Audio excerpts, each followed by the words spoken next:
الصالحين إذ قال له ربه أسلم قال أسلمت لرب العالمين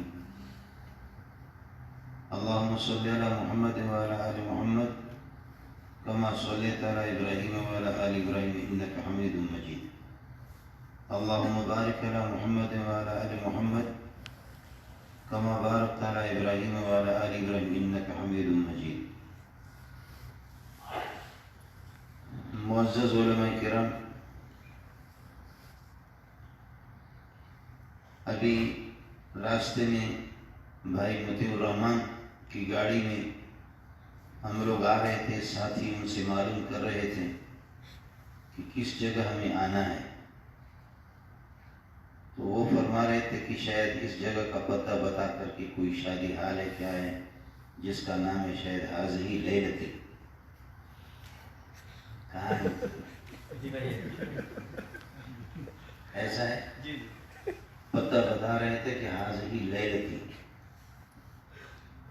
تو حاضی لیلتی، یہ میری رات، اس رات کا کیا کہنا؟ شادی والا وہ اپنے اعتبار سے کیا کہنا اس رات کا، وہ اپنے اعتبار سے کہے گا. لیکن میرے جیسے گناہگار آدمی کے لیے، آپ جیسے معزز اور قیمتی علماء کے سامنے اور مدینہ منورہ میں میں بھی اپنے ملک میں جا کر کے، یا جب تک میں زندہ ہوں تو میں کہہ سکتا ہوں کہ حاضی لیلتی یا حاضی لیلتوں تمتاز من بین اللیالی. اس رات کا کیا کہنا؟ راتیں تو انسان کی گزر جاتی ہے، لیکن یہ رات کی، اور یہ رات بالکل ممتاز ہے باقی راتوں سے. اللہ پاک آپ حضرات کو عزت دے. المیت فی ید الغسالین، آدمی جب مر جاتا ہے اس کی روح نکل جاتی ہے، تو پھر جو زندہ لوگ ہوتے ہیں ان کی مرضی ہوتی ہے دائیں کروٹ پر لٹا کر کے اس کو نہلا دیں یا بائیں کروٹ پر. بسا اوقات آدمی کی روح نکل جاتی ہے، بظاہر وہ زندہ ہوتا ہے لیکن حقیقت میں وہ مردہ ہے. تو میں بھی وہی مردہ ہوں جس کو پکڑ کر کے ساتھیوں نے، مولوی سعید صاحب اسماعیلانی یا دیگر ساتھیوں نے یہاں لا کر کے مجھے اس مردہ کو آپ کے سامنے بٹھا دیا. ہم لوگ یہاں آئے ہیں آپ حضرات سے لینے کے لیے، آپ کو کچھ دینے کے لیے نہیں آئے. میں پہلے بھی طالب علم تھا اور اب بھی طالب علم ہوں، اور آگے جا کر کے پوری زندگی دعا یہی رہتی ہے کہ اللہ تعالیٰ طلباء کی جوتیوں میں میرا خاتمہ ایمان پر کر دے، ان کی خدمت کرتے ہوئے. پھر آپ کا جیسے حکم تھا تو آپ نے مجھے بٹھا تو دیا، لیکن یہ معلوم نہیں کہ آپ کس موضوع پر آپ سے مجھ سے گفتگو چاہتے ہیں. اگر آپ اس موضوع کی تعیین کر لیتے تو مجھے آسانی ہوتی، لیکن مجھے کسی ساتھی نے موضوع بھی نہیں بتایا. اب ظاہر ہے کہ کم از کم مجھے موضوع معلوم ہو تو پھر اس موضوع پر میں گفتگو کروں، اور یہ اس رات کا ایک ٹائم کا جو کھانا ہے کم از کم وہ حلال تو ہو، وہ میرے لیے گنجائش تو مل جائے. آپ موضوع اگر بتا دیں تو بتا دیں، اگر نہ بتا دیں تو پھر یہ کہ میں چند باتیں آپ حضرات سے عرض کروں گا. جتنے ساتھی ہمارے یہاں ہیں پاکستان کی کسی صوبے سے، کسی علاقے سے، کسی تحصیل سے ان کا تعلق ہے، وہ پاکستان کے مختلف مدارس کے فضلاء ہیں، یا ہندوستان کا ہو یا کوئی ساتھی ہو. پہلی بات یہ ہے کہ مختلف علاقوں سے اللہ نے ان کو منتخب کر لیا. منتخب کر کے اللہ پاک نے ان مدرسوں میں اور پاکستان کے مختلف خطوں سے اور مختلف بقعات سے منتخب کر کے اللہ پاک نے مدارس میں ان کو لایا، اور علوم نبوی کی تکمیل کرنے کے بعد پھر اللہ پاک نے ان تمام یہ کہ مواضع اور ان تمام مبارک مقامات میں سے سب سے بہترین جگہ مدینہ منورہ ہے. یہاں اللہ پاک نے آپ کو توفیق دی اور آپ کو بلایا. مکہ کے بعد ظاہر ہے کہ یہاں پھر مدینہ منورہ ہی ہے۔ فارسی والا کہتے ہیں کہ عزت خویش در دست خویش، اپنی عزت، اپنا مقام، اپنی حیثیت اپنے ہاتھ میں ہے۔ آدمی سوچ لے کہ میں کس راستے پہ چلا ہوں میں کون؟ اپنی ذمہ داریاں پہچاننے کے بعد اور اپنے مقام کو پہچاننے کے بعد پھر انسان کے اندر اور مزید تشجیع پیدا ہوتی ہے، اور مزید آدمی یہ ہے کہ وہ محنت بھی کر لیتا ہے، اس فن میں، اس میدان میں کمال حاصل کر لیتا ہے۔ اگر اپنی ذمہ داریوں کا اور اپنے مقام کا پتہ نہ ہو تو پھر شاید یہ ہے مطلوبہ نتائج اس کو حاصل نہ ہو۔ ہمارے علماء اور طلباء، ان کی حیثیت اور ان کی مثال اس جہاز کی ہے کہ جہاز 80,000 فٹ پہ اوپر چلا جاتا ہے، 90,000 فٹ پہ، اور اس کی آواز وہ ہوتی ہے کہ نیچے زمین والے ان کے کان پھٹنے کو آ جاتے ہیں اور دیکھ رہے ہوتے کہ یہ جہاز کی طرح اوپر ہے اور اس کی کیا آواز ہوتی ہے۔ لیکن یہ کہ جو جہاز کے اندر بیٹھے ہوئے وہ کتنی اونچائی پر، ان کو اپنا اندازہ نہیں ہوتا کہ ہم کتنے، اور ان تک وہ آواز پہنچتی بھی نہیں ہے، ان کو احساس بھی نہیں ہوتا کہ ہم کون ہیں، کہاں پہ پہنچے کہ پوری دنیا کی نگاہیں اس جہاز پر لگی ہوئی۔ ہمارے علماء اور طلباء وہ اسی قسم کے ہیں، اللہ نے ان کو اس مقام پہ پہنچایا ہے، لیکن غافل ہو کر کے ان کو اپنے مقام کا پتہ نہیں ہے۔ لیکن نیچے والوں سے پتہ کرو کہ یہ کون ہے۔ میں آپ کی اس ملک کے اندر تو یہ کہہ بھی نہیں سکتا، لیکن یہ کہ بعض ملت کفر کی اس قسم کے ممالک ہے جو کروڑوں نہیں اربوں ڈالر خرچ کرتے ہیں، سالانہ ان کی رپورٹنگ ہوتی ہے کہ پوری دنیا کے اندر حفاظ کی تعداد کیا ہے، کتنے لوگ حافظ بنتے ہیں۔ یعنی آپ کو حیرت ہوگی، جو رپورٹیں میں نے پڑھی ہے، پہلی رپورٹ ان کو ملی ایک مرتبہ یہ ہے کہ 60 لاکھ کا، اور اس میں وقت زیادہ نہیں لگا کہ پھر یہ ہے کہ دوسری رپورٹ ان کو مل گئی دوسرے سال میں کہ 90 لاکھ سے گزر گئے، پھر تیسرے سال کی رپورٹ ان کو مل گئی کہ 1,20,00,000 تک حافظوں کی تعداد، سروے ان کی رپورٹ ہے۔ اور اس وقت کی جو رپورٹ ہے وہ یہ ہے کہ 1,36,00,000 تقریباً مسلمان سے حافظ قرآن۔ باقی مولوی، مفسر، محدث، مفتی اور قراء حضرات، ان کا مسئلہ ہی الگ ہے۔ آپ کو بھی سوچنا ہوگا، مجھے بھی سوچنا ہوگا کہ اس پر تحقیق کیوں نہیں کی جاتی کہ پوری دنیا کے اندر تورات کے حافظ کتنے ہیں اور انجیل کے حافظ کتنے ہیں۔ میرے پاس اناجیل اربع موجود ہے، ان کی عربی بھی ہو چکی ہے، آپ حضرات نے دیکھا ہوگا۔ ان اناجیل اربع میں ایک انجیل کا رخ وہ مشرق کی طرف ہے، دوسرے انجیل کے مغرب کی طرف، تیسرے شمال، چوتھا جنوب کی طرف ہے۔ اب اگر کوئی آدمی انجیل کو یاد کرنے پر آ جائے تو کس انجیل کو یاد کرے؟ اس لیے دنیا کے اندر حضرت عیسیٰ علیہ السلام اور اس کی چند حواریین کی وصال کے بعد، عیسیٰ کا تو وصال نہیں ہوا، آسمانوں پر ہے، انشاءاللہ قرب قیامت میں تشریف لائیں گے۔ عیسیٰ علیہ السلام اور اس کے چند حواریین کے بعد آپ کو کائنات کے اندر انجیل کا کوئی حافظ نہیں ملے گا۔ موسیٰ علیہ السلام اور ہارون علیہ السلام اور ان کے چند رفقا تھے، ان کی بات یہ ہے کہ اس دنیا میں آپ کو تورات کا کوئی حافظ نہیں ملے گا۔ اب کسی کو تحقیق کرنی ہے تو وہ اپنے مذہب پر تحقیق کرے کہ ہمارے مذہب اور ہماری مذہبی کتاب کی اس کے حفاظ کتنے ہیں، اور اگر حافظ نہیں تو کیوں نہیں ہے، ہمیں پیسہ خرچہ کرنا ہے۔ لیکن اس پر کوئی پیسہ اور رقم خرچ نہیں ہوتی ہے، یہ ساری رقمیں لگ رہی اس بات پر کہ مسلمان کتنے حافظ قرآن بن رہے ہیں سالانہ، اس کی کیا سلسلہ ہے۔ اس وجہ سے دنیا آپ کو پہچان چکی ہے، دنیا آپ کو جانتی ہے، غیر مذہب آپ کو جانتے ہیں، لیکن افسوس کی بات ہے کہ میں نے اور آپ نے اپنے آپ کو پہچانا نہیں۔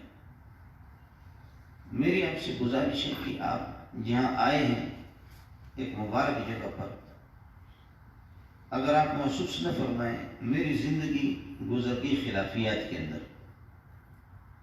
میری زندگی بھی خلافیات میں گزر ہے، لیکن یاد رکھ لینا ایک مسائل جزیہ اور فرعیہ ہے، ان کے اندر چھیڑ چھاڑ اور ان کے اندر امت کے اندر ایک اختلاف ہے، وہ علامہ عینی اور حافظ ابن حجر نے دونوں معاصر تھے، اور المعاصرۃ تفضی الی المنازعۃ، المعاصرۃ سبب المنافرۃ، قل لمن لم ير المعاصر شيئا ويرى للأوائل التقديما إن ذاك القديم كان حديثا وسيبقى هذا الحديث قديما۔ معاصرت اس قسم کی ہے، آپ جس جگہ پر رہ رہے ہیں میری آپ سے گزارش ہے، ساتھی شاید اس کو محسوس فرمائیں گے، لیکن مسائل فرعیہ کے اندر اس میں یہ ہے کہ اس میں ایسی تیاری کر لینا کہ بس اسی سے ہم لڑائی کریں گے، یہ کسی طرح بھی ٹھیک ہے۔ آپ کے پاس آپ کو میں بتا دوں، میں چونکہ ذمہ دار ساتھی اور علماء ہیں، آپ سے عرض کروں، امام شافعی رحمۃ اللہ علیہ کا اصل اور ضابطہ یہ ہے جو بالکل بہترین ضابطہ ہے، وہ یہ ہے الاخذ بالحدیث الصحیح،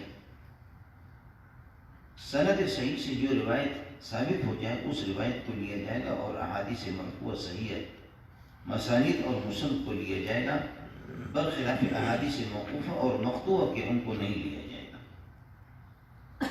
اور حضرت ہی کا قول ہے صحابہ اور تابعین کے بارے میں کہ ہم رجال ونحن رجال، اس وجہ سے ہم رسول پاک صلی اللہ علیہ وسلم سے جو حدیث سند متصل کے ساتھ ثابت ہو، صحیح سند کے ساتھ، ہم اسی کو لے لیں گے۔ اس لیے امام شافعی رحمۃ اللہ علیہ کہ یہ بنیادی اصول ہے، اس اصول کے اندر کوئی خرابی نہیں ہے اللہ کے فضل و کرم سے۔ امام مالک رحمۃ اللہ علیہ جہاں آپ مدینے میں رہ رہے ہیں، امام مالک رحمۃ اللہ علیہ کا اصول یہ ہے یقدم تعامل الامت یا ما تعامل به اہل المدینہ، اہل مدینہ کا جو تعامل ہو اس کو لیا جائے گا، بلکہ ان الامام مالک رحمہ اللہ تعالی یقدم تعامل اہل المدینہ علی الحدیث الصحیح، حدیث صحیح پر تعامل امت کو مقدم، تعامل اہل مدینہ کو مقدم سمجھتا ہے۔ اور آپ کو معلوم بھی ہے التعامل حجت یجب العمل بها عند عدم النصوص الورود الاخرى، اگر نصوص صریح اس کے متصادم نہ ہوں تو تعامل کا مستقل ایک دلیل کی اس کی حیثیت ہے، اور تعامل اور نصوص صریح جب دونوں کی مطابقت ہو تو سبحان اللہ نور لنا۔ اس لیے اس اصول اور اس ضابطہ کی بنیاد پر یہ ہے کہ امام مالک کو آپ ملامت قرار نہیں دے سکتے، آپ قابل ملامت اس کو سمجھ نہیں سکتے۔ امام احمد رحمۃ اللہ علیہ کا مذہب ہے، جس کو آپ یہ کہہ دیں کہ رئیس المحدثین امام احمد رحمۃ اللہ علیہ کا مذہب یہ ہے کہ وہ فرماتے التوسع، توسع کا معنی یہ کہ العمل بالاحادیث المختلفۃ فی الاوقات المختلفہ، اوقات مختلفہ میں کبھی اس حدیث پر عمل کبھی اس پر۔ آپ نے دیکھا ہوگا کہ ہمارے انہی بلاد مبارکہ کے اندر، انہی بلاد میں کبھی وتر بسلامین پڑھا جاتا ہے زیادہ تر، اور کبھی بسلام واحد، یعنی 2 رکعت پر سلام نہیں پھیرا جاتا، تیسری رکعت پڑھ کر کے پھر سلام پھیرا جاتا۔ کبھی آپ نے دیکھا نہیں دیکھا؟ ایسے لگ رہا ہے کہ آپ اس علاقے میں موجود نہیں۔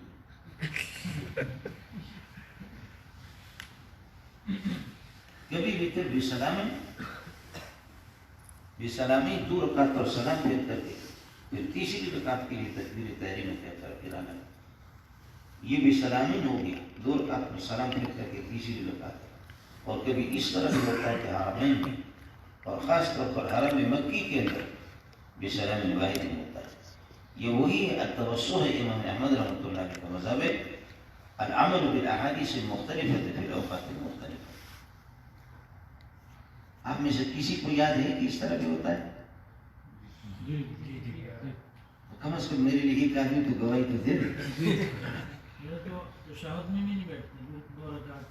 کوئی مسئلہ نہیں، وہ میں آپ سے ابھی عرض کروں، یہ مسئلہ آپ نے دیکھ لیا، یہ وہی مسئلہ ہے۔ پھر امام احمد رحمۃ اللہ علیہ اور امام ابو حنیفہ کا مذہب یہ ہے انہما یقدمان الحدیث الضعیف علی القیاس المحض یا علی القیاس الصرف. محض قیاس پر وہ حدیث ضعیف کو بھی مقدم کرتے کہتے اگرچہ وَإِنْ كَانَ ضعیفا وَمَعَ ذَلِكَ إِنَّهُ نُسِبَ إِلَى رسول اللہ صلی اللہ علیہ وسلم. اس کی نسبت حضرت اقدس صلی اللہ علیہ وسلم کی طرف تو پھر بھی ہے، تو پھر بھی ہمارے خیال سے ہے کہ قیاس سے وہ مقدم ہے. اس کی احتیاط کو آپ اندازہ کریں کہ امام احمد کا یہ اصول ہے اور امام ابو حنیفہ کی کتنے احتیاط یہ لوگ برتتے ہیں. امام شافعی نے اس کی حدیث صحیح کو، امام مالک تعامل اہل مدینہ کو جب نصوص بھی اس کے ساتھ مطابق ہے، اور امام احمد رحمۃ اللہ علیہ ان کے یہاں توسع ہے، اور امام ابو حنیفہ رحمۃ اللہ علیہ وہ اصول کلیہ کو مقدم کرتا ہے. اصول کلیہ کو، وہ حدیث جو اللہ کا بنا کر اصول کلیہ پر یہ کہ مشتمل ہو. اور یہ بھی آپ کو معلوم ہونی چاہیے کہ یہ جو مشہور ہے کہ امام ابو حنیفہ رحمۃ اللہ علیہ اور حنفیہ اپنے اصولوں کو حدیث پر یہ کہ مقدم رکھتے ہیں، یہ کچھ غلطیاں ہم سے بھی ہو گئی، کچھ غلطیاں دوستوں سے بھی ہو گئی. جو ہم اپنی بات سمجھا نہ سکے وہ ہماری بات سمجھ نہ سکے، یہ دونوں طرف سے مسئلہ ہوا. آپ کو معلوم ہونی چاہیے کہ امام ابو حنیفہ اصول کلیہ کو جو مقدم رکھتا ہے اس کی بنیادی وجہ یہی ہے. وہ فرماتے ہیں کہ اصل اور ضابطہ جو بنتا ہے وہ احادیث کثیر احادیث متعددہ سے. یہ اصل کلی جو ہم نے بنایا ہے یہ بھی احادیث کثیرہ سے. اب اگر اس اصول اور اس ضابطہ کے خلاف اگر کوئی حدیث صحیح آ جاتی ہے تو موقوف علی موردی، منحصر علی موردی، وہ اپنے مورد پر منحصر رہے گی. اور اس میں یہ کہ اللہ کا بھلا کریے کہ جیسے کہ قاعدہ آپ کا مشہور ہے حکایت الفعل لا تعم یا واقعۃ جزیۃ لا عموم لها. اس لیے ان اصولوں کے پیش نظر یہ میں نے مختصر آپ سے عرض کیا. آپ کی اطلاع کے لیے عرض کروں کہ حق اور باطل کا استعمال کبھی فرعیات کے اندر نہیں ہوتا. حق اور باطل کا استعمال کبھی بھی فرعیات میں نہیں ہوتا.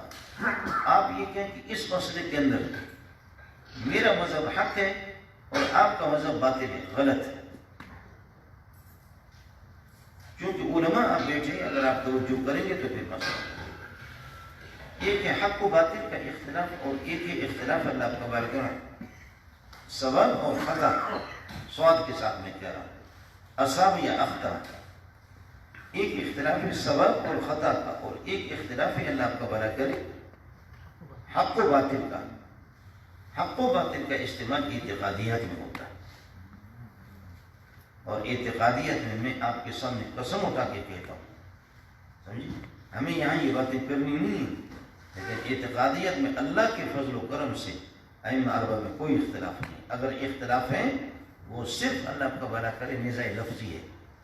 ایک کہتے کہ سرید بنا ہے، دوسرا کہتے تریت بنا ہے، تیسرا کہتے صحبت کھاؤ، چوتھا کوئی کہتا ہے عبارتنا شتیٰ وحسنک واحد وکل الی ذاک الجمال یشیر. اس لیے ہماری کتابوں کے اندر یہ لکھا ہوا ہے مقدمہ شامیہ کے اندر فإن سئلنا عن مذهبنا فنقول مذهبنا صواب يحتمل الخطأ ومذهب غيرنا خطأ يحتمل الصواب وإن سئلنا عن عقيدتنا فنقول عقيدتنا حق لا تحتمل الباطل وعقيدة خصمنا باطلة لا تحتمل الحق. اس لیے ساتھیوں سے میں عرض کروں گا کہ آپ فرعیات کے اندر یہ کہ کسی کو آپ باطل کہہ دیں اور اپنے آپ کو حق کہہ دیں تو یہ لفظ کا استعمال ہی آپ غلط کر رہے ہیں. حق و باطل کا یہ کہ استعمال، چونکہ آپ بلاد عرب کے اندر رہ رہے ہیں، اور بلاد عرب میں ان الفاظ کے یعنی استخدام الفاظ کو استعمال کر لینا کہاں پر فی مواضع یا ان کی صحیح معنی جگہوں پر آپ ان کو استعمال کریں. اس لیے فرعی مسائل کے اندر آپ سے میری گزارش ہوگی جتنا آپ سے بن سکے آپ تفسیر میں کمال پیدا کریں، جتنا آپ سے بن سکے آپ حدیث کے اندر متون حدیث کے اندر اور صحاح ستہ میں اللہ کے فضل و کرم سے آپ سے عرض کروں گے. صحاح ستہ میں ایک ہے صحیحین، سبحان اللہ. صحیحین میں سوائے بخاری کے 2 جگہوں میں لوگوں نے کلام کیا ہے، میں ان اختلافات میں جانا نہیں چاہتا، اور مسلم شریف کی چند مقامات پر ہے۔ صحیحین میں آپ یہ سمجھیں کہ یہ 99 فی المواضع، 99% الحمدللہ کوئی کلام نہیں ہے۔ اور اگر ہے اللہ آپ کا بھلا کرے کسی راوی کے اندر، بلکہ ان کے رباط، یہ جو مشہور قاعدہ ہے کہ رباط و صحیحین مفروغ عنہم البحث ہے، ان سے بحث بالکل نہیں ہوگی، یہ تو غلط ہے۔ بحث تو کی ہے علامہ ذہبی رحمۃ اللہ علیہ میزان الاعتدال کی 4 جلدوں میں نے نشانے لگائے، انہوں نے یہ کہ صحیحین کے رباط کے اندر کلام بھی کیا ہے۔ حضرت اقدس ناصر الدین البانی رحمۃ اللہ علیہ، میں آپ کو بعض لوگ منع کریں گے، میں آپ کو کہوں گا اس کو پڑھو، آپ کو شاید کوئی آدمی منع کر دے، لیکن میں کہوں گا نہیں، اس نے بہت بڑا کام کیا۔ آپ کو اختلافوں کا چند مقامات سے اختلاف بالکل ہونا چاہیے، وہ اختلاف تو ترمذی سے بھی ہے، وہ اختلاف ابو داؤد سے بھی ہے، وہ اختلاف اللہ کا بارہ کر کیا ہے، وہ اختلاف آپ کو بخاری میں بھی ہے، وہ اختلاف تو اللہ کا بارہ کر ابن ماجہ میں بھی ہے۔ تو اگر ناصر الدین البانی رحمۃ اللہ علیہ کی چند باتوں سے آپ کو اختلاف ہوتا ہے اختلاف، لیکن یہ اصول حدیث میں اس نے بہت بڑا کام کیا۔ خذ من ما صفا ودع من ما قدر۔ لیکن میری گزارش یہ ہوگی آپ کو، اس وقت آپ جس مقام پر ہیں، آپ یہ ہے کہ قرآن پاک کی تفسیر میں، فقہ میں اور حدیث میں، باقی تو ظاہر ہے کہ علوم عالیہ ہے یا مبادیات ہے، ان میں آپ کمال پیدا کریں۔ امت کو آپ کی علوم کی ضرورت ہے، امت کو آپ کی علوم کی ضرورت ہے۔ اور یہ بھی میری گزارش ہوگی کہ صحاح ستہ کے بعد صرف 2% شاید روایتیں یا 3% روایتیں رہ جاتی ہیں جو باقی مصنفات کے اندر ہے۔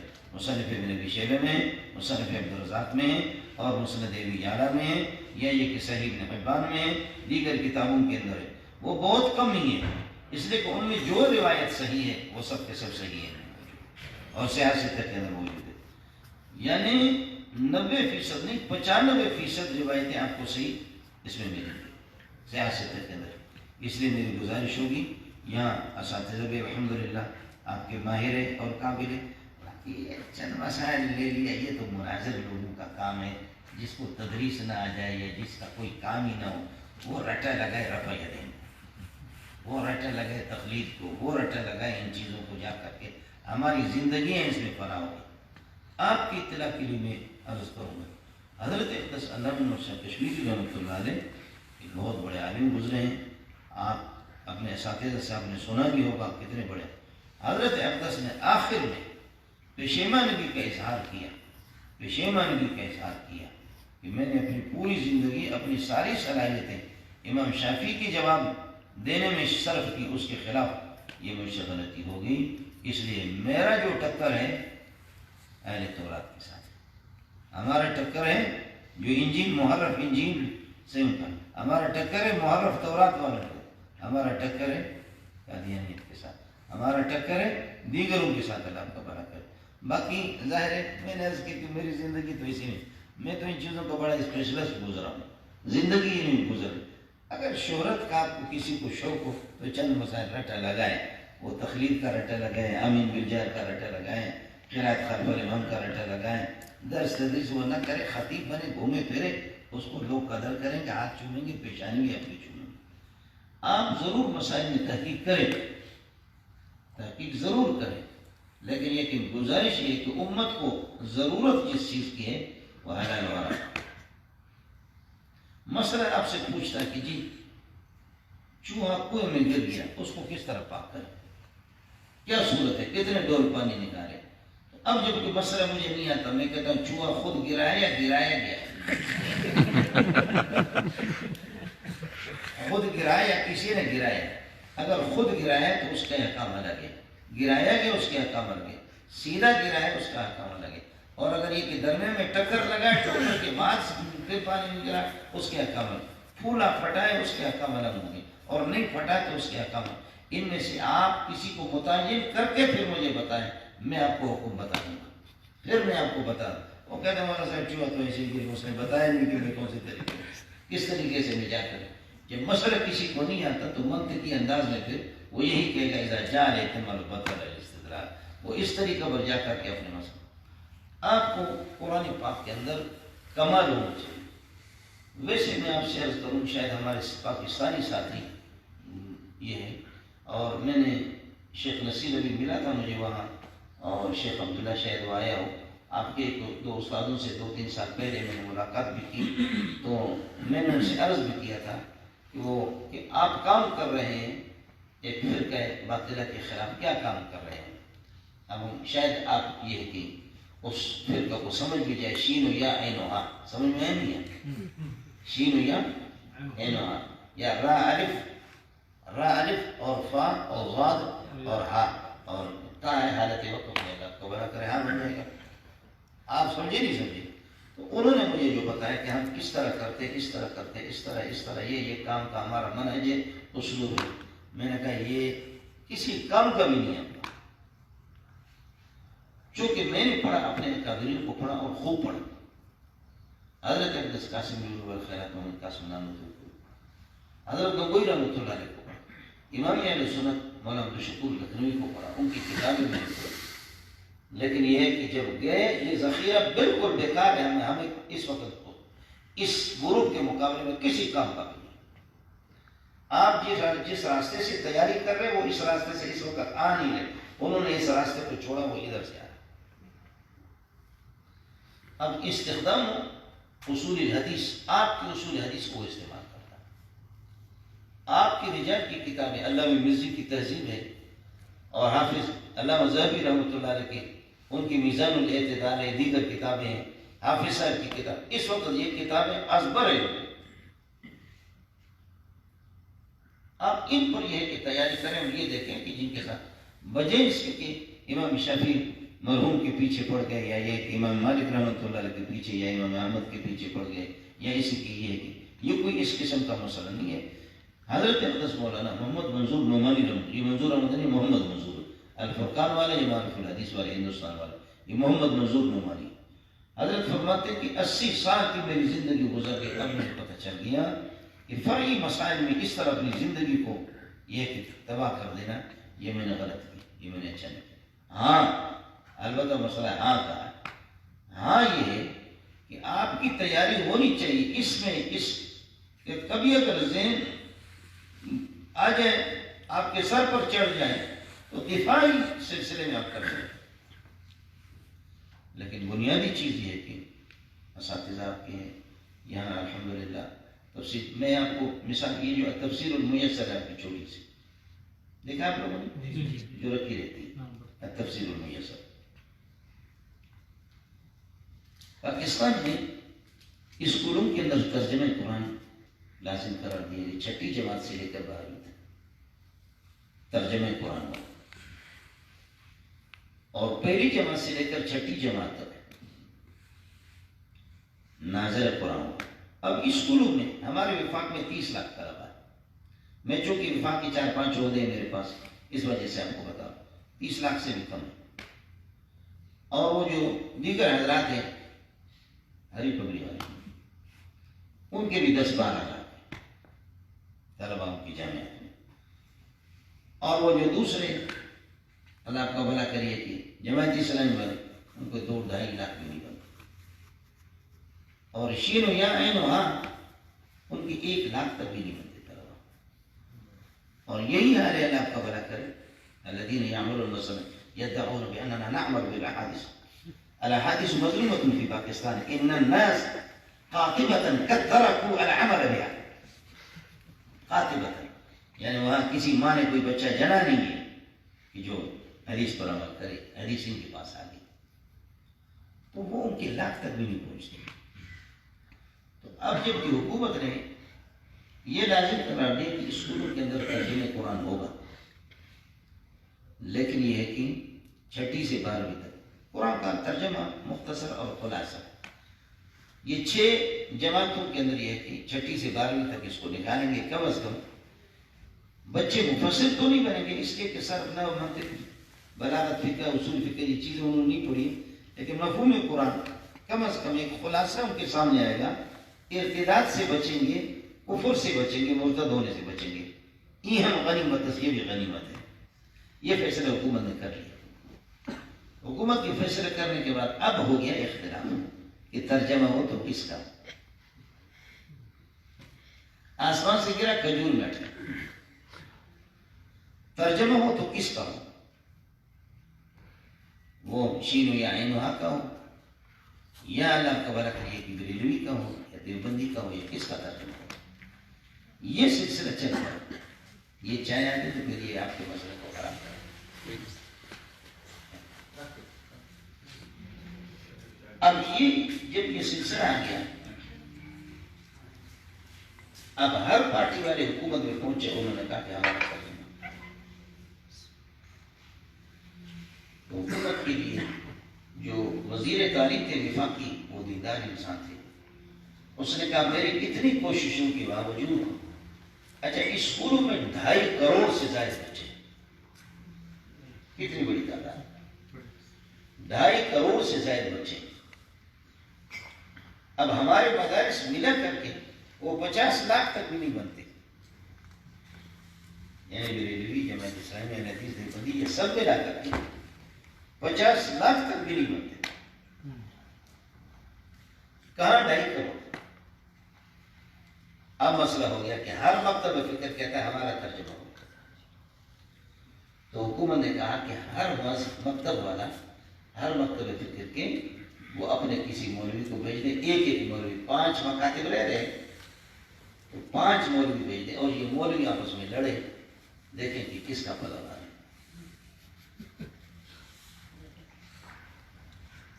اب ہمارے وفاق والے بھی، وہ بریلوی اپنا کوئی دانہ تلاش کر رہے تھے، ہمارے وفاق والے اپنا کوئی دانہ تلاش کر رہے تھے کہ یہ گھنٹی کس کے گلے میں باندھے. تو آپ کو پتہ ہے کہ اس قسم کی لڑنے کے لیے یہ پٹھان اور بلوچ بہت کام آتے. اس لیے یہ گھنٹی انہوں نے میرے گلے میں باندھی، پورے وفاق کی طرف سے یہ گھنٹی میرے گلے میں باندھی کہ بھئی آپ کو یہ کرنا ہے. اب ان کا شیخ الحدیث بوڑھے علامہ نجیب ہے فیصل آباد کی، جو کہ یہاں جامعہ اسلامیہ کے فاضل ہیں. علامہ نجیب یہ اہل حدیث حضرات کا، یہ ان کا نمائندہ ہے. اور دوسرا تو اب جب کہ بریلوی میں علامہ ارشد سعید کاظمی ہیں جو انوار علوم کے شیخ الحدیث سے بوڑھے ہیں. علامہ شفاء اللہ نجفی جامعۃ الکوثر کے شیخ الحدیث سے شیعہ ہیں.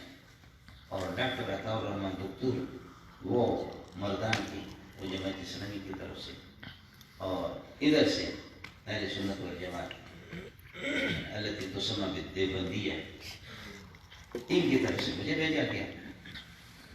تو میں رات کو اٹھ کر کے روتا تھا کہ پروردگار، اگر سلسلہ ہمارے حق میں فیصلہ ہو جائے تو شاباش کوئی بھی نہیں دے گا، لیکن پھر بھی کسی نہ کسی حد تک یہ ہے کہ آدمی بچ جائے. اور اگر ہار گیا تو پھر ساری لعنتیں مجھے نہیں بھیجیں گے، میرے والدین کو بھی بھیجیں گے. کس طرح میں نے کتنی تیاری کی وہ اللہ ہی جانتا ہے، اور کتنا روتا رہا اور ساتھیوں سے کتنے میں اپیل کی. اس لیے کہ اس کے لیے کوئی تیار ہو نہیں رہتا. وہاں کی شیخ الحدیث بڑے علامہ ارشد سعید کاظمی غضب کا قابل آدمی، موت کا، پڑھنے پڑھانے والا آدمی، گھومنے پھرنے والا نہیں. لیکن آپ کی دعاؤں سے 3-4 ہماری نشستیں ہو گئی. اللہ پاک نے آپ کی دعاؤں سے اللہ نے ہمیں سب کو اٹھا. لیکن میں آپ سے میں اس تفسیر المیسر کی بات آپ کو بتا رہا تھا کہ اب بھی 3 سال سے ہماری یہ بات جاری ہے. تو میں اس کو لے کر کے جاتا ہوں. میں تفسیر پڑھاتا ہوں، اور ایسے نہیں پڑھاتا بلکہ ترکیب پڑھاتا ہوں جو بہت مشکل ہے. علماء کے لیے آدمی کا دماغ بھی خراب ہو جاتا ہے. ایسے ترجمہ کرنا تو آسان ہے، لیکن علماء اور مدرسین کو میں ترکیب پڑھاتا ہوں، آپ کہتے ہیں ترکیب نحوی کے ساتھ. اور وہ میرے لیے، میرے جیسے نالائق کے لیے مشکل ہے. آپ کے لیے تو آسان ہوگا شاید، کیا حضرات آپ کے لیے. لیکن علماء مدرسین ہوں اور ترکیبوں کو پڑھا دیں. میں آپ سے عرض کر رہا تھا کہ یہ چھوٹی چھوٹی چیزیں، لیکن ماشاءاللہ کیسے. اب جیسے مسئلہ ایک آ گیا کہ فاصبر کما صبر اولو العزم من الرسل، کہ اولو العزم انبیاء کون ہیں؟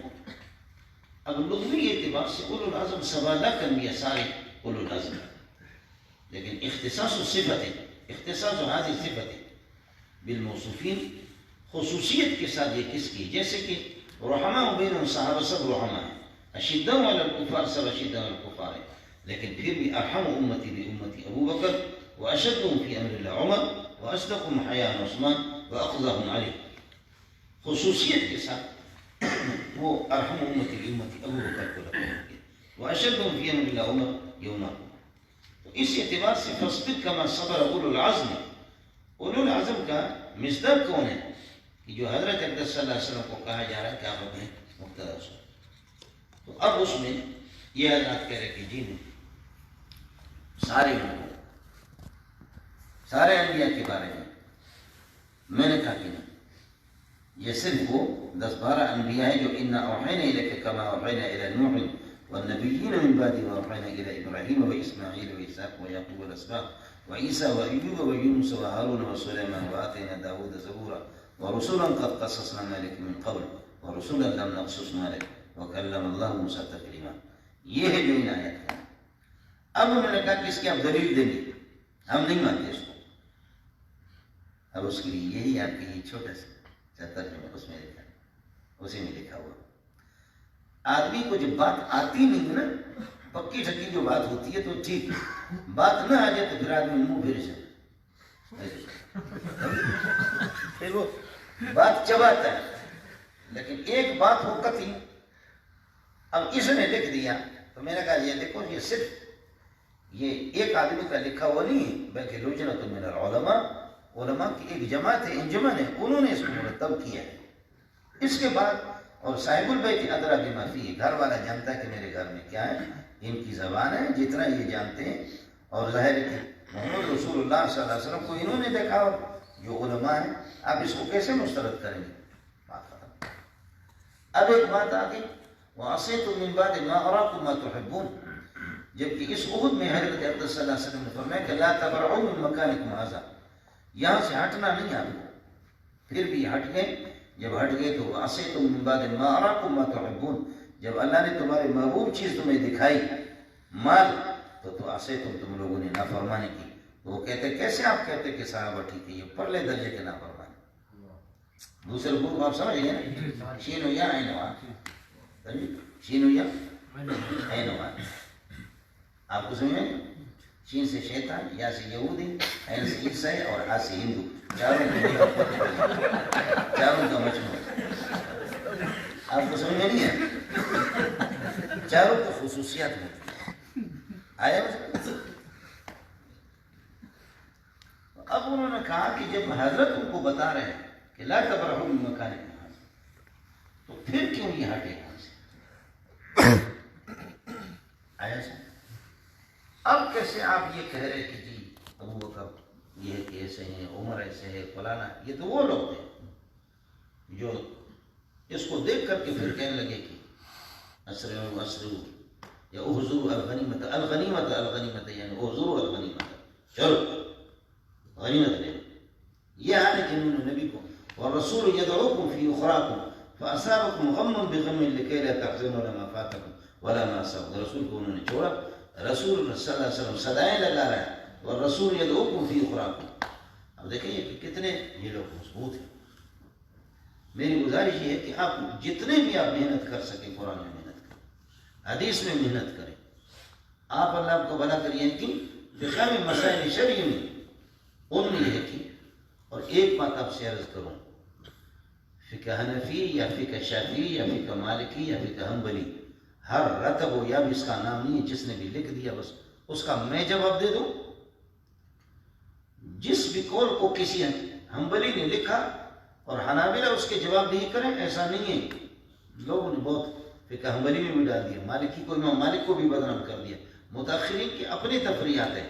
اس لیے یاد رکھو المسائل التي صحت نسبتها الى صاحب المذهب، جو واقعتاً ثابت ہو جائے کہ یہ امام ابو حنیفہ کا مفتہ بھی قول ہے، یہ امام شافعی کا. فقہ حنفی اقوال ما یفتہ بها، جن پر فتویٰ ہے. فقہ مالکی اسی طرح.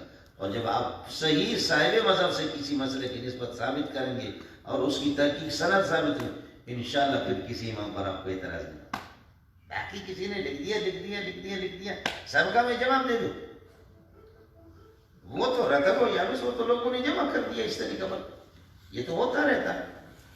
اب آپ کیا بتائیں گے کہ بخاری میں یہ ہے کہ جی بندر نے بندری کے ساتھ یہ کہ گڑبڑ کیا، پھر اس کو سنسار کیا گیا. یہ میں بخاری میں آپ کو دکھاؤں، آپ سمجھ نہیں رہے؟ ہم توجہ تو کرتے ہیں اس کی، ہم لوگ توجہ تو اس کی کر لیتے ہیں، لیکن یہ کہ آپ بتائیں نا کہ ہر چیز بچی، اور آپ پھر یہ کہ فاتو حرصکم انا شئتم، آگے فی مجرور اس کا موضوع ہے، اس کو دیکھ کتاب تفسیر کے اندر آپ دیکھیں۔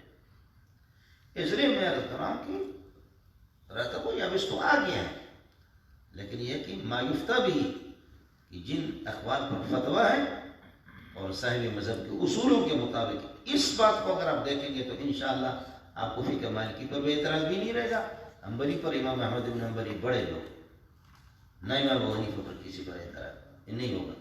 میں آپ سے عرض کر رہا تھا کہ صحابہ نے جو ہے وہ کر دیا، وَعَصَيْتُم مِّن بَعْدِ مَا أَرَاكُم مَا تُحِبُّونَ لَا تَبْرَحُوا مِن مَّكَانِكُمْ هَٰذَا، یہاں سے ہٹنا نہیں، کیسے ہٹے؟ اب میں نے ان سے کہا کہ یہ عَفَا اللَّهُ عَنْكَ نہیں، وَلَقَدْ عَفَا عَنْكُمْ وَاللَّهُ ذُو فَضْلٍ عَلَى الْمُؤْمِنِينَ، اللہ نے معاف کر دیا۔ میں نے کہا اب آپ کو تکلیف کیا ہو رہی ہے؟ جب اللہ نے آخر میں گارنٹی دے دی وَلَقَدْ عَفَا عَنْكُمْ وَاللَّهُ ذُو فَضْلٍ عَلَى الْمُؤْمِنِينَ، اس کے بعد پھر کیوں آپ کو یہ تکلیف ہو رہی ہے؟ اب ذرا اس کا سن لینا۔ اس نے کہا معاف اس کو کیا جاتا ہے جو بہت بڑا مجرم ہوتا ہے، معاف اس کو کیا جاتا ہے جو بہت بڑا مجرم ہوتا ہے۔ معلوم یہ ہوتا کہ یہ پرلے درجے کے مجرم آیا مثلا، میں نے کہا چلو یہ پرلے درجے کے مجرم تھے، لیکن سورہ توبہ والی آیت کا کیا ہوگا؟ فَاللَّهُ عَنْكَ لِمَا أَذِنْتَ لَهُ، عَفَا اللَّهُ عَنْكَ، یہ کس کو خطاب؟ حضرت اکرم صلی اللہ علیہ وسلم کو۔ جب آپ کہتے ہیں جہاں معافی آ گئی تو اس کا مطلب یہ کہ پرلے درجے کا مجرم تھا۔ یہ شین و یا عین و ہانی اعتراض کریں صحابہ پر، تو میں نے اس کا اب یہ پھنسنے کے بعد کہہ رہے کہ آپ بتائیں، پھر عفا اللہ عنہ کی توجہ بھی آپ کریں، آپ ہی کریں۔ اب اس پر توجہ آ گئی کہ معافی کا اطلاق کبھی افضل کو چھوڑ کر کے غیر افضل کی طرف جائے، اولا کو چھوڑ کر کے غیر اولا کو اپنائے، تو تب بھی معافی کا اطلاق اس پر، لفظ عفا کا اطلاق اس پر ہوتا ہے۔ اس نے کہا یہ دکھا دے، تو آپ اسی چھوٹے ترجمے میں یہ لکھا کہ کبھی یعنی العدول من الافضل الى غیر الافضل، من الاولى الى غیر الاولى، يعني وذلك غیر الاولى وان كان جائزا، اگرچہ وہ جائز ہے، وہ ناجائز نہیں ہے، لیکن پھر بھی اس پر افضل کو چھوڑ کر کے غیر افضل یا افضل کو چھوڑ کر مفضول کی طرف جانا، اس پر بھی عفا کا اطلاق ہوتا ہے۔ اب مسئلہ ختم۔ میری گزارش یہ ہے کہ اللہ نے بہت اچھی جگہ پر آپ لوگوں کو لایا، یہ چھوٹے چھوٹے رسالے میں سارے اس کی پڑھنے کی میں اجازت آپ کو نہیں دوں گا، اس میں میں نے اپنی زندگی کا پا دیا، اس لیے علماء متقدمین منع کرتے ہیں، اور خاص طور پر پھر یہ کہ متاخرین میں امام غزالی رحمۃ اللہ علیہ فرماتے ہیں انسان کی زندگی محدود ہے، کسی کا بھی کوئی رسالہ مل کے آپ پڑھ رہے کیا ضرورت ہے؟ آپ متون احادیث میں اور قرآن پاک کی تفسیر میں حضرت اقدس مولانا عبید اللہ سندھی رحمۃ اللہ علیہ سے مولانا محمد منظور نعمانی نے عرض کیا کہ اس علم کی پختگی کا راز کیا ہے؟ فرمایا کہ اللہ کی قسم منطق و معقولات کا حافظ ہوں، لیکن یہ کہ میری زندگی جو پوری کھپی ہے وہ قرآن پاک میں نے قرآن پاک میں محنت کی۔ ہم پر آپ اور یہ بھی گزارش ہوگی کہ ہم تو ویسے ان پڑھے، لیکن یہ کہ بس یا استاد ایوہ الاستاد الاعراب لیس بضروری الفہم ضروری، میں یہاں یہ جو ٹوٹی پوٹی یعنی جو ان کے علماء عربی بولتے وہی عربی آپ کو سیکھنا۔ استخدام الصرف حول النصوص، اس کو آپ باقاعدہ تمرین جن کو کہا جائے اس میں پورے قرآن کو آپ ترکیب سے نکالیں، لغتاً صرفاً نحواً، ہر اعتبار سے قرآن میں آپ کی محنت ہو، اور متون احادیث میں چلو وہ اگر ملخصات آپ کو پڑھا رہے ہیں، لیکن یہاں اس دوران آپ یہاں جو رہ رہے ہیں اس دوران بخاری اول سے لے کر آخر تک آپ کو لفظ بلفظ آپ کو حل کرنا، زیادہ لمبی تقریروں کی ضرورت نہیں ہے۔ لمبی تقریر ہمارے حضرت نے باب کیف کان بدء الوحی الی رسول اللہ صلی اللہ علیہ وسلم وقول اللہ عز وجل انا اوحینا الیک کما اوحینا الی نوح، یہاں سے لے کر کے انما الاعمال بالنیات والی حدیث بشمول انما الاعمال 700 صفحات ساتھ میں نے اس کی تقریر کی۔ آدمی بات طویل کرنے پر آ جائے تو کرے. اب وہ رئیس المحدثین اتنے علامہ مرزا کشمیری رحمۃ اللہ علیہ جب سبق پڑھا تو اتنا تو سمندر تھا، سمندر بس بہتا بہتا تھا. تو افغانستان کا ایک طالب علم تھا، اور جب سبق سن کر کے جب حضرت اقدس جب تشریف لے جاتے تو اٹھ کر کے پھر یہ کہ وہ چلے جاتے. کہتے ہوئے ساتھیوں جو کچھ تھا وہ سارا چلا گیا. اپنے دامن کو جو ہے نا اٹھا کر کے کہتے ساتھیوں جو تھا سارا ختم ہو گیا، ہمارے پاس کوئی پھل نہیں پڑا، کچھ بھی نہیں رہا. اس قسم کی طویل لمبی تجربے کی ضرورت نہیں ہے. نفس قرآن اور اللہ پاک کا مطالبہ ہم سے کیا ہے اور مسئلہ کیا ہے، بس نفس قرآن کو آپ سمجھیں، مفہوم قرآن کو سمجھیں. اور اسی طرح احادیث میں بھی یہ سلسلہ آپ کو، اور فقہی طور پر بھی ہے کہ آپ محنت کریں. اللہ نے آپ کو موقع دیا ہے، علم کا ثواب آپ کو الگ مل رہا ہے، اور گنبد خضرا کو دیکھنے کا ثواب الگ مل رہا ہے. بہت بڑی سعادت ہے، بہت بڑی سعادت ہے. اللہ تعالیٰ آپ کی جوتیوں میں مجھے بھی رکھے. باقی یہ کہ ساتھی کا کسی کا کوئی مسئلہ ہو، یہ کہ خیر یہ لوگ جتنے بس اوقات زیادتی کرے، کوئی کرے، لیکن آپ سے میری گزارش ہے کہ آپ علمی طور پر پختہ ہو، علمی طور پر پختہ. اللہ جانتا ہے یہ اردو رسائل، یہ اردو مناظر یہ کسی کام کے بھی نہیں. لوگ آپ کو ٹکرائیں. اب میں اصل میں آپ سے عرض کروں، شیعہ نے ایک دن کہا کہ آپ لوگ جو کہہ رہے ہیں کہ ہم اللہ کو دیکھیں گے، تو قرآن میں تو ہے لن ترانی، اور لن آتا ہے ابدیت کے لیے. لن ترانی ابدا ابدا سواء کان فی الدنیا و فی الآخرہ. اور نحویوں کا اس پر اتفاق ہے کہ لن تعبید اور ابدیت کے لیے آتا ہے. تو علامہ ارشد سید کاظمی حضرت نے فرمایا کہ لن ترانی کہا کہ اے موسیٰ آپ مجھے دیکھ نہیں سکتے ہیں. یہ تو نہیں کہا کہ لن ارا مجھے دیکھا نہیں جاتا، میں تو دیکھا جا سکتا. تو فرمانے لگے جب موسیٰ علیہ السلام نہیں دیکھتے تو تیری شکل دیکھے. یعنی اسے کہا کہ جب موسیٰ علیہ السلام نہیں دیکھتے تو تیری شکل اس کو دیکھتے. پھر اس کے بعد فرمانے لگے جب لن ابدیت کے لیے آتا ہے تو مانا یہی ہوگا، نہ دنیا میں نہ آخرت میں. اور تیسری بات یہ ہے کہ جب آپ کہہ رہے ہیں کہ جب دیکھیں گے اللہ کو تو دیکھا اس چیز کو جاتا ہے جو جسم رکھتا ہے. معلوم یہ ہوتا ہے کہ آپ اللہ کی جسمیت کے قائل ہیں، اور جو اللہ کی جسمیت کے قائل ہے وہ فرقہ مجسمہ ہوتا ہے، اور مجسمہ کافر ہے تو تم چاروں کی چاروں کافر ہو. اب دیکھیں نا یہ بات تو اس نے زبردست کی نا. اب اس پر یہ ہے کہ اب وہ کہہ رہے کہ بے اتفاق، اب فنی بات اس نے کری.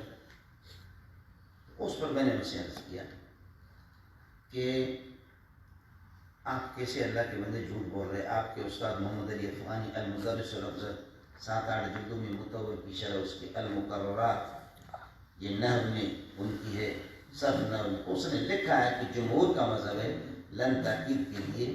باقی ابدیت قرائن خارجیہ سے سمجھ میں آتا ہے. کلمہ لن کے اندر ابدیت نہیں ہوتا، ابدیت قرائن خارجیہ سے. اگر اس کے اندر خود ابدیت داخل ہے تو لن یتمنوا ابدا پھر کیوں آئے قرآن میں لن یتمنوا ابدا. تو اب اس کو میں نے کہا آپ کی استاد جی کی کتابیں لا رہے تو نے کیسے جھوٹ کر، اس میں وہ خاموش ہو گیا. اب وہ کہتے ہیں کہ جسم کو دیکھا جاتا، غیر جسم کو نہیں دیکھا جاتا. اب دیکھیں نا کس طرح فلسفہ چلا رہے، منطق چلا رہے. تو میں نے کہا کہ حضرت یہ کیا ہے؟ یہ شکل مثلث، شکل المثلث شکل یحیط به ثلاثۃ اضلاع. یہ اضلاع ثلاثت تینوں میرے انگلیاں، میں ان کا نہیں پوچھ رہا. یہ درمیان والا حصہ آپ کو نظر آ رہا ہے نہیں آ رہا ہے؟ کہنے لگے نظر آ رہا ہے. میں نے کہا یہ کون سا جسم ہے بولو، آپ کو سمجھ میں نہیں ہے؟ کہنے لگے یہ تو انگلیاں. میں نے کہا انگلیوں کا نہیں پوچھ رہا، پہلے سے بولا. میں تو پہلے سے کہہ رہا ہوں شکل المثلث شکل یحیط به ثلاثۃ اضلاع. یہ شکل رکھتا ہے، یہ ثلاثۃ اضلاع، یہ اضلاع جسم رکھتے ہیں. لیکن یہ شکل مثلث خود یہ کون سا جسم ہے؟ جسم نہیں کہنا. اگر تم نے کہا تو میں بھی پوچھوں گا جسم کے اندر حیول الاولی اور صورت جسم ہے، پھر پوچھوں گا حیول الاولی، حیول الثانی، حیول الثالثہ، حیول الخشب یہ کیا ہے؟ یہ حیول سارا میں پڑھ چکا ہوں، پھر میں بعد میں پتہ کروں. الحمدللہ جان چھوٹ. اب وہ گریلو بھی کہہ رہے ہیں، دوسرے بھی کہہ رہے ہیں، جماعت اسلامی والے بھی کہہ رہے. اللہ کے لیے آج اگر آپ نہ ہو تو خدا کی قسم کو میری گزارش آپ سے یہ ہوگی کہ جو درس میں آپ پاکستان میں پڑھ چکے ہیں، یہاں ماشاءاللہ اصول حدیث میں خود آپ کے اساتذہ کی کتابیں یہاں ان سے میں استفادہ کرتا ہوں. اصول حدیث میں پختگی، متون حدیث میں پختگی، اصول تفسیر میں پختگی، اور اللہ آپ کو بنا کرے قرآن کے حق میں صرفاً لغتاً نحواً. اور ایک چیز اور بلّہ آپ کے ہاں کیا ہے، آپ نے دیکھا ہے، میں تو یہ تو آپ کو بتا دوں گا کہ الحمدللہ رب العالمین مالک یوم الدین تک یہ جملہ خبریہ ہے یا انشاء، یہ بھی بتا دوں گا. منطقی کون سا قضیہ یہ بھی بتاؤں گا. ایاک نعبد و ایاک نستعین منطق کو بھی چلاؤں گا، بلاغت کے کچھ قواعد چلاؤں گا. لیکن یہ کہ اصول فقہ کے اعتبار سے دلالت النص، عبارت النص، اشارت النص، اقتضاء النص سے کون سا مسئلہ نکلا اور اصول فقہ کو میں استعمال کروں، یہ نہیں. اصول فقہ ایک ایسا مظلوم فن ہے. استخدام اصول الفقہ، استخدام اصول الفقہ حول النصوص، نصوص پر اس کو جیسے سر ناو کا اجرا کرتے، تبلیغ کرتے، اس کو یہ بہت مشکل ہے. آپ کے اساتذہ ہوں گے شاید، اس میں بھی آپ حضرات کو محنت کرنی ہوگی. باقی نفس ان درس نظامی، ہم تو ادھر درس نظامی کہتے ہیں، یہاں پتہ ہے آپ لوگ کیا کہتے ہیں. الحمدللہ آپ کا نام بھی نہیں ہم تو نظام مولا نظام الدین نے جو درس نظامی مرتب کیا تھا. جو آپ کا منہج ہے، جو آپ کا نصاب ہے، اس میں یعنی اصل کتابوں میں اس میں آپ کو کمال ہوگا. یہ اردو رسائل یہ چیزیں انشاءاللہ بڑی آسانی سے آ جائیں گے. میرے ذہن میں اور کچھ نہیں ہے، لیکن پوری امت کی نگاہیں آپ پر لگی ہوئی ہیں. آپ کے علاقوں سے کہ پاکستانی علم بھی انہوں نے حاصل کر لیا، اور اب یہ سعودیہ سے بھی علم حاصل کر کے آ رہی ہے. تو مجمع البحرین یخرج منہما اللؤلؤ والمرجان، تو پھر لولو اور مرجان یہاں سے دونوں کے دونوں. اس لیے گزارش ہوگی کہ جتنی محنت کریں، اور والدین کے عزیز و قارب اور آپ کے جو علاقے والے ہیں ان سب کی نگاہیں آپ پر لگی ہوئی ہیں. اللہ کرے آپ ان کی تمناؤں کے مطابق اور ہم غریبوں کی مسکینوں کی تمناؤں کے مطابق اللہ تعالیٰ آپ کو یہ کہ ایک پھلدار قسم کا درخت بنائے، سایہ دار قسم کا درخت بنا دے، میٹھا چشمہ بنا دے. میرے جیسے نالائق بھی آپ سے استفادہ کریں تو انشاءاللہ اس وقت آپ کے والدین کی آنکھیں بھی ٹھنڈی ہو جائیں گی، سینے بھی ان کے ٹھنڈی ہو جائیں گی، اور بصورت دیگر ہو سکتا ہے کہ لوگ آپ کو بددعائیں دیں. اس وجہ سے گزارش یہ ہے کہ ساتھی جتنی محنت کریں، اللہ نے آپ کو چنا ہے اور بہترین موقع اللہ نے آپ کو دیا. واقعتاً ایک تو یہ کہ اپنے علاقوں سے وہاں سے منتخب کرنا، مدرسوں میں لانا، پھر پاکستان سے فراغت کے بعد یہاں اللہ تعالیٰ کا آپ کو اس خطۂ مبارکہ اور اس بقعۂ مبارکہ کے لیے آپ کو منتخب کرنا. آپ جہاں رہ رہے وہ جگہ بھی مبارک، آپ بھی مبارک، آپ کے اساتذہ بھی مبارک، آپ کے اعمال بھی مبارک. دعاؤں کی بھیک مانگنے کے لیے ہم آگے آپ کے لیے دعا کریں گے اور آپ سے دعاؤں کی اپیل کریں گے. مزید اگر کسی ساتھی کو کوئی کچھ گفتگو کریں تو فرمائیں.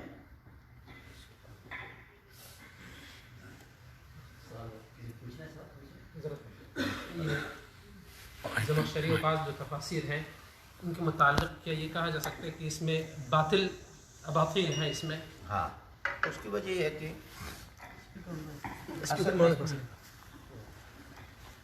ہر ایک آدمی کا یہ جو 2.5 لاکھ تفسیریں ہیں 700 زبانوں میں 2.5 لاکھ، لیکن 2.5 لاکھ آج سے 22 سال پہلے تھے، اب تو 3 لاکھ تک پہنچے. 3 لاکھ تفسیریں تقریباً 700 زبانوں میں. ہر ایک کا حضرت رخ الگ ہوتا ہے.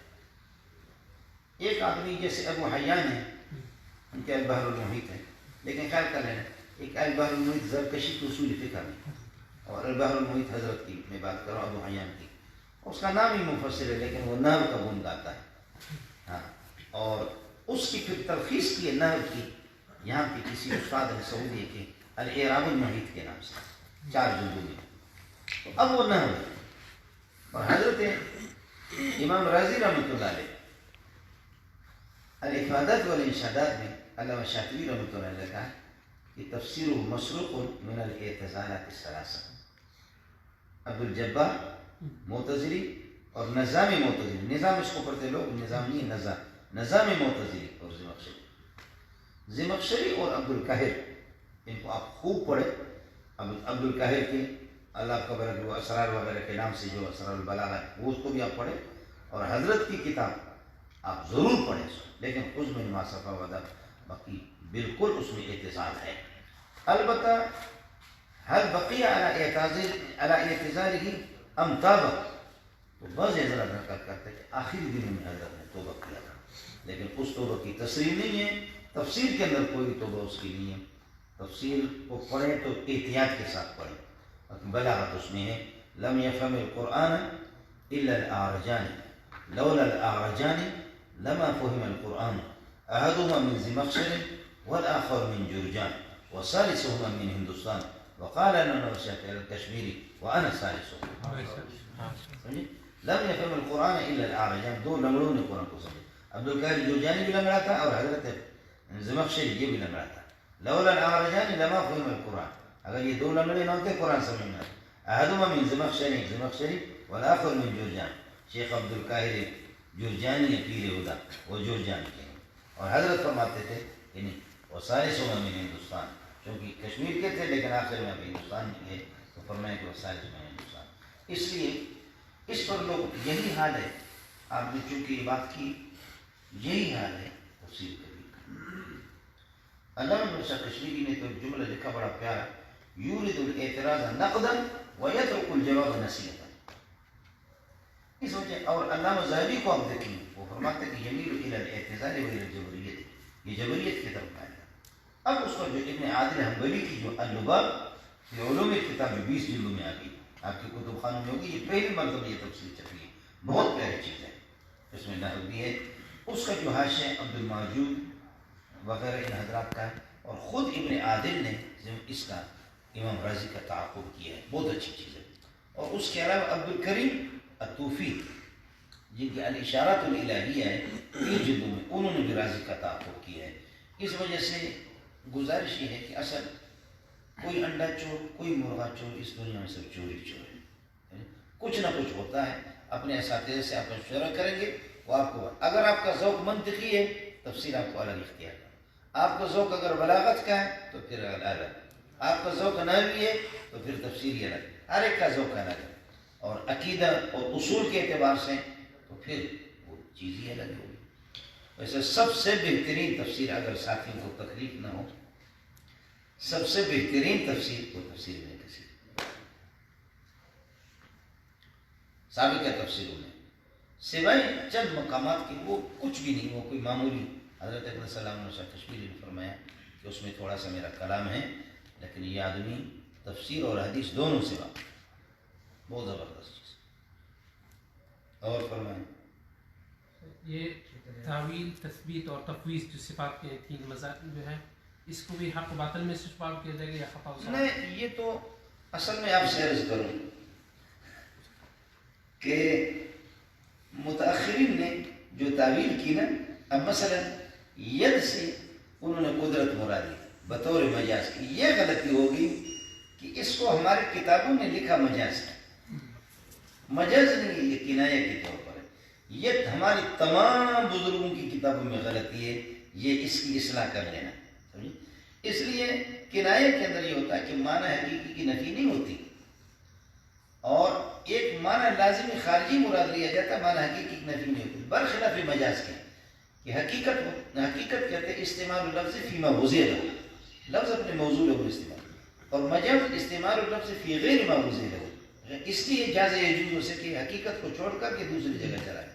اب ہم سے غلطی یہ ہوگی، وہ کسی نے پوچھا کسی سے کہ وہ کہا کہ یار تمہاری بیوی غلط ہے، تو اس نے کہا یار تم لوگ سبق کرو، میں معلوم کرتا ہوں پھر رپورٹ دیتا ہوں. 1 ہفتے کے بعد کہنے لگے لوگ کہتے ہیں کہ تمہاری بیوی غلط ہے، میری بیوی بھی غلط ہے، لوگ بھی بڑے حرامی کہنے لگے دونوں طرف سے. اصل میں مسئلہ یہ ہو گیا نا کہ ہم نے بھی تعبیر غلط کی. یہ میں نے حضرت اقدس مفتی سعید پالنپوری دامت برکات ملالی جو شیخ الحدیث ہے ان سے بھی میں نے عرض کیا کہ ہم سے بڑی غلطی ہو. اس لیے جو فقہ اکبر ہے، فقہ اکبر کی جو شرح ہے، شرح فقہ اکبر ملا علی قاری کا اس نے کنایہ ہے. اب جب کہ یہ مسئلہ ہو گیا نا تو انہوں نے ایک معنی کنائی مراد لیا، معنی حقیقی کی نفی نہیں کی. اور آپ مفوضہ جو بتاتے ہیں متقدمین مفوضہ، وہ معنی حقیقی مراد لیتے ہیں الاستواء معلوم والکیفیت مجهولۃ والسوار بدعۃ بالکل یا النصوص تحمل على ظواہرها نصوص اپنے ظاہر پر محمول. اب ان میں اور ان میں کوئی فرق نہیں. انہوں نے معنی کنائی ہاں مجاز اگر ہوگا تو پھر چکر ہوگا, اس لیے کوئی مسئلہ نہیں, کوئی جھگڑا نہیں. انہوں نے چونکہ معتزلہ اور خوارج ان کے زمانے میں زیادہ ہو گئے, اس لیے معنی کنائی سے انہوں نے کہا کہ قدرت مراد, معنی حقیقی کی نفی نہیں کی. تو جب نفی نہیں کیے تو تعطیل النص جس کو کہا جائے کہ نص کو آپ نے چھٹی کرا دی, یہ لازم ہی نہیں آئے گا سر. اس جب مجاز کہو گے تو پھر کہیں گے کہ آپ جو ہے نا تعطیل کأنکم تعطلون النصوص وتترکون النصوص, تو ترک نص تو ہوا ہی نہیں. اب بولیں سر یہ یہاں جو ہے شنقیطی رحمہ اللہ کا اضواء البیان ہے, جو اچھی چیز, بہت اچھی چیز. ان کے ایک مناظرہ میں جو کتاب ہے حقیقت و مجاز کے متعلق جو قرآن میں موجود ہے, یعنی اس متعلقوں کا یہ آپ سمجھیں, مجاز فی صفات اللہ نہ جائے. مجاز فی صفات اللہ, استخدام المجاز حول صفات اللہ سبحانہ وتعالی یا فی صفات اللہ سبحانہ, یہ ناجائز ہے. باقی اللہ کا بھلا کریے کہ مجاز پر تو مستقل کتابیں ہیں, نصوص میں مجاز ہے. حضرت شیخ الاسلام ابن تیمیہ کو لوگوں نے بدنام جو کی, میں خود بھی حضرت کو گالیاں دیتا تھا, لیکن میں دبئی کے مناظرے کے لیے گیا تو میں نے حضرت کو خوب پڑھا, کئی مہینے میں نے پڑھا شیخ الاسلام کو. اس دنیا میں ہر انسان کے ہوں گے کمی بیشیاں, لیکن شیخ الاسلام بہت بڑے آدمی, یہی حال ہے حضرت کی. اور پھر مختلف ادوار گزرتے ہیں. اس لیے منطقی کہتے ہیں انسان يناقض نفسه مرتين, یعنی فی یوم واحد, ایک دن میں آدمی کبھی ایک چیز آگے پھر دوسرے. اب حضرت کی آپ کتاب الروح کو دیکھیں گے, شیخ الاسلام ابن قیم رحمۃ اللہ علیہ, تو کتاب الروح کو اگر آپ دیکھیں گے تو روح نکل جائے گی آپ کی. اس کو دیکھیں, اس میں اور بریلوی میں کوئی فرق نہیں ہے, کسی نے دیکھی اگر آپ اس کو پڑھ لیں کتاب. یہی حال ہے اس کو, ان کی جو مدارج السالکین بین منازل ایاک نعبد و ایاک نستعین, اس کو بھی آپ پڑھ لیں, 4 جلدوں میں, اس کو بھی آپ پڑھ لیں. تو ادوار تو گزرتے ہیں, یہ ادوار گزرتے ہیں. شیخ الاسلام کی اس قسم کی ادوار گزرے ہیں. حضرت اقدس آخر میں فلسفہ کچھ لیا اس نے, فلسفہ شیخ الاسلام ابن تیمیہ رحمۃ اللہ علیہ کی بات کر رہا ہوں. باقی یہ ہے کہ بہت بڑے آدمی تھے. وَكُنْتُ نَصَحْتُكَ سالف الزمان اللہ تطالع کتب الفلسفہ وَأَبَيْتَ إِلَّا أَن تَفْعَلَ فَسَمًّا شَرِبْتَهُ عَلَى مَذْهَبِكَ الْوَحْدِ. زالیوں کے شاگرد ہے, ابن کثیروں کے شاگرد ہے, اور ابن قیم رحمۃ اللہ علیہ سارے کے سارے کے شاگرد ہیں. اس لیے میں نے عرض کیا کہ حضرت نے جو مجاز کا انکار کیا تو مجاز فی صفات اللہ, استخدام المجاز فی صفات اللہ سبحانہ وتعالی, یہ ٹھیک ہے. اور میں نے پہلے سے آپ کو بتایا کہ مجاز نہیں ہے بلکہ کنایہ ہے. یہ ہمارا منہ کالا ہو گیا کہ ہمارے لوگوں نے اس کو مجازی ٹھوک دیا. اب مجاز ہی نہیں ہے, کنایہ, بات ہی ختم ہو گئی. باقی مجاز کا انکار اس لیے کہ آپ کو یہ زجاج کے آپ نے دیکھا ہوگا کہ یہ کہ اعراب القرآن ان کی جو 3 جلدوں میں, وہ تو پورا مجاز ہی مجاز ہے. مجاز پر تو بڑی بڑی کتابیں ہیں, اور مزہ بھی آتا ہے, اللہ آپ کا بھلا کرے. مجاز نہیں لگے تو کیا کریں. ان کے نزدیک بالکل مجاز قرآن میں استعمال نہیں ہے. نہ اس کو آپ ان کو بھی کہیں کہ ہو سکتا ہے انہوں نے مچھلی کھائی ہو, گرم چیزیں, آپ ان کو کہیں کہ وہ بھی ذرا ٹھنڈا ہو جائے, آپ بھی ٹھنڈا ہو جائے. مسئلہ پیشانی پر بھی آدمی نہ تھوکے, داڑھی پر بھی نہیں تھوکے, درمیان سے تھوکے. مسئلہ یہ استخدام المجاز حول صفات اللہ سبحانہ وتعالی یا فی صفات اللہ سبحانہ وتعالی لا يجوز. اما المجاز فالقرآن والسنہ مملوءان من المجاز. مجاز عرب کیا تو مزہ ہی آتا ہے, اس کے بغیر تو کلام میں مزہ ہی نہیں آتا. تو کرتے ہیں. ابو سعود تفسیر کیسے؟ تفسیر بہت اچھی چیز, بہت اچھی چیز ہے. اس میں تھوڑا سا اصول فقہ کا اشارہ مل جاتا ہے. یعنی وہ ایک آیت کو نقل کرنے کے بعد وہ کہتا ہے کہ اس سے غرض ہی ہے, اس سے پتہ چلتا ہے کہ نص کیا ہے, ظاہر کیا ہے. چیز اچھی. اور فرمایا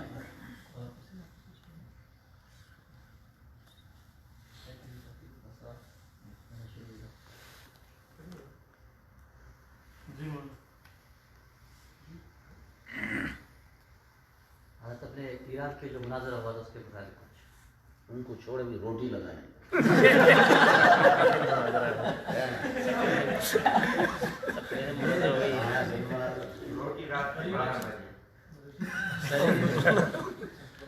اصل میں تو نالائق ہوں, لیکن گزارش یہ ہے کہ کوئی بھی کسی بھی مذہب والا اس کو ہم جو اپنے بزرگوں کی کتابیں پڑھتے ہیں، یہ بہت بڑی غلطی ہے.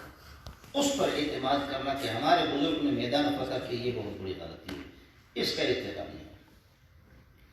جب تک کہ دشمن کی کتاب کو سیاق و سباق سے آپ نے نہ دیکھا ہو، مخالف کی کتاب کو ٹھوکر کھائیں گے، اس کا ساتھی اہتمام کریں، چاہے وہ بریلوی ہوں، چاہے وہ علامہ رافضی ہوں، یا وہ قادیانی ہوں، کسی بھی باشد، اس کے سیاق و سباق کو خود جب تک آپ اصل کتابیں آپ کے پاس نہ ہوں، اس میں آدمی ٹھوکر کھاتا ہے. اس وجہ سے اس پر ہم نے، چونکہ ہمارے حضرت نے مجھے ایران 2 مرتبہ یہ دے گئے، تو حضرت نے اور میں کہ اللہ کے لیے محنت کرو، ہمیں رسوا نہیں کرو. تو اللہ جانتا ہے کہ کتنے اس سلسلے میں راتوں کو اٹھ کر ہوتے بھی تھے، پڑھتے بھی تھے، بہت پڑھا ہوتے تکڑے لوگ، بہت. اب مسئلہ میں مثال آپ سے عرض کروں. ترکت فیکم امرین لن تضلوا ما ان تمسکتم بہما، اور کتاب اللہ و عترتی، مسلم شریف کی روایت ہے. کتاب اللہ اور اہل بیت پنجتن پاک کو میں چھوڑ کر کے تمہیں جا رہا. اب رافضیہ کا مذہب یہ ہے کہ ما قالہ الخمسہ، حضرت علی اور فاطمہ، حسن، حسین اور پیارے تو ہے، وہ تو چلو حدیث ہے، لیکن باقی جو اربع ہیں، حضرت فاطمہ، حسن، حسین اور علی، ما صدر یعنی من افواہم المبارکہ، ان کے منہ سے جو کچھ بھی نکلتا ہے، اس کا درجہ تواتر کا، قطعیت کا ہے. یعنی ما یفید القرآن یفید اقوالہم، ان کے اقوال وہی ہیں. اطرت آیت یعنی اس کے ان کے اقوال پنجتن پاک کے بالکل. اب یہ روایت مسلم شریف میں، بالکل مسلم میں. اب اس پر یہ ہے کہ جیسے کہ یہاں لیبیا، اردن، سعودیہ جو علماء جو آئے تھے،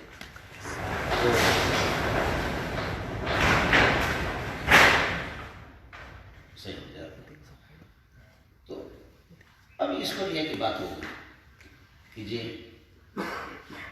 یہ روایت صحیح ہے یا نہیں. اگر صحیح ہے، اب وہ اس کو حدیث موقوف نہیں سمجھتے. قول صحابی، فعل صحابی، وہ تو حدیث موقوف ہے، لیکن وہ کہتے نہیں حدیث موقوف نہیں، حدیث مرفوع بھی خبر واحد کا بھی درجہ نہیں، بلکہ یہ کہ متواتر کا ہے. یعنی ما تواتر القرآن، تواتر القرآن ما یفید تواتر القرآن، تواتر القرآن جس چیز کا مفید ہے قرآن، یہ ان کا اقوال بھی اسی طریقے پر. اب اس پر یہ کہ اگر کسی نے کلام کیا کہ مسلم شریف کی یہ روایت صحیح نہیں ہے، تو وہ کہتے ہیں کہ کیف تقولون ان هذا الحديث ليس بصحيح وانتم تقولون تتبعون بعض الاحاديث ليست بصحيحه في صحيح مسلم فهذا يناقض قولكم. هذه سالبة جزئية، وسالبة جزئية تناقض السالبة الموجب الكلية، والموجب الكلي عندكم لأنكم تقولون كل ما ورد في الصحيح فهو صحيح. صحیح میں جو بھی آ جائے صحیح، یہ کل ما ورد فی الصحیح فهو صحیح، یہ موجب کلی ہے. اب آپ کہتے ہیں کہ یہ روایت صحیح نہیں، یہ تو سالب جزئیہ ہے مسلم شریف کی. اب سالب جزئیہ سے موجب کلیہ پر ٹوٹ گیا. اب بولو کیا کریں. اس لیے بہت تکڑے ہیں، بہت تکڑے. تو ہمارے ساتھیوں نے، یعنی بوڑھے ہمارے علماء نے کہا کہ بالکل آپ کی بات صحیح ہے، لہذا صحیح. تو میں نے کہا کہ صحیح ہے تو پھر ہم نے یہاں جگ مارنے کے لیے جب صحیح ہے تو پھر کس طریقے پر. اس لیے اس کے بعد میں نے اسے یہ کہا کہ سالب جزئیہ جس موجب کلی کا نقیض آتا ہے وہ ایجاب کلی استغراقی حقیقی ہوتا ہے، اور کل ما ورد فی الصحیح فهو صحیح، یہ ایجاب کلی استغراقی حقیقی نہیں ہے، یہ ایجاب کلی عرفی ہے. یہ ایجاب کلی عرفی ہے، یہ سالب جزئیہ سے نہیں ٹوٹے گا. جیسے کل فاعل مرفوع، کل مفعول منصوب، کل مضاف مجرور، یہ موجب کلی حقیقی نہیں، ایجاب کلی عرفی. اس لیے کہ آپ کے یہاں فاعل کتنے مقامات پر ہے؟ منصوب ہے. آپ نے ترمذی میں پڑھا لا ينهزه لا يخرج الا اياها، گھر سے کوئی چیز اس کو نہیں نکالتی مگر نماز کے لیے نکلتا ہے. لا ينهزه لا يخرج، وفي روایت لا يخرج الا اياها، اياها فاعل لا يخرج کا، جبکہ ضمیر منصوب میں سے. ہوتا ہے. اور لقد تقطع بینکم، یہ بینکم فاعل ہے ایک اس میں یعنی ترکیب. اور اس کو چھوڑو ولم يبق سوى العدوان دینا، اور سوا لازم و نصب ہے پھر بھی فاعل ہے لم يبق کا. اب کیا کرو یہیں کو چھوڑو. خرق الثوب المسمار، خرق الثوب المسمار، حالانکہ مسمار تو پڑھتا ہے تو الثوب مفعول بھی ہے لیکن مرفوع ہے، اور المسمار فاعل ہے لیکن منصوب. تو اس لیے میں نے ان سے جواب عرض کر دیا کہ وہ جو صارف جزئیے سے جو ٹوٹتا ہے وہ موجب کل حقیقی استغراقی، اور ایجاب کل عرفی کے اندر یہ چیز نہیں ہوتی. جیسے کہ بلکہ اس کے بارے میں آتا ہے کہ سب کچھ وہ ہوتی ہے من کل شے، سب کچھ اس کے پاس ہے، تو کیا خصوصیتیں تھے اس کو؟ وہ بھی تو شے ہے نا، لا شے تو نہیں. اور سید تو اس کے نہیں تھے، خصوصیتیں تو نہیں تھے. یہ چیز اس قسم کی ایجاد کل عرفی قرآن میں بہت ہے. ثم جعل على كل جبل منهن جزءا، یا ونزلنا عليك الكتاب تبيانا لكل شيء. اب لكل شيء کے اندر یہ کہ قرآن میں ہر چیز کا بیان ہے. تو مولی منظور کی باپ کا نام نیک محمد کہاں ہے قرآن؟ یا میرے علاقے خوزدار کا نام کہاں ہے قرآن؟ اور وڈ کا نام کہاں ہے؟ سمالانی کہاں ہے قرآن؟ یہ ایجاد کل عرفی ہوتی ہے. ما يحتاج في امور الدین، امور دین میں جن چیزوں کی ضرورت ہوتی ہے وہی. اور فرمائیں یا کھانا لگا 12 بج گئے. فرمائیں. اصول فقہ میں اس وقت جو مختصر اور جامع ہو، جیسے ہمارے یہاں پڑھایا جاتا ہے نور الانوار، وہ مکمل نہیں پڑھایا جاتا ہے. جو مثلا قیاس تک پڑھتے یہ ہیں بہت بڑی غلطی ہے، اور نور الانوار کوئی خاص چیز بھی نہیں ہے. آپ کو میں مشورہ دوں گا، اصول فقہ میں سب سے بہترین کتاب کشف الاسرار علی اصول فقہ الاسلام البزدلی، عبدالعزیز البخاری کی بہترین چیز ہے. یہ پہلے 36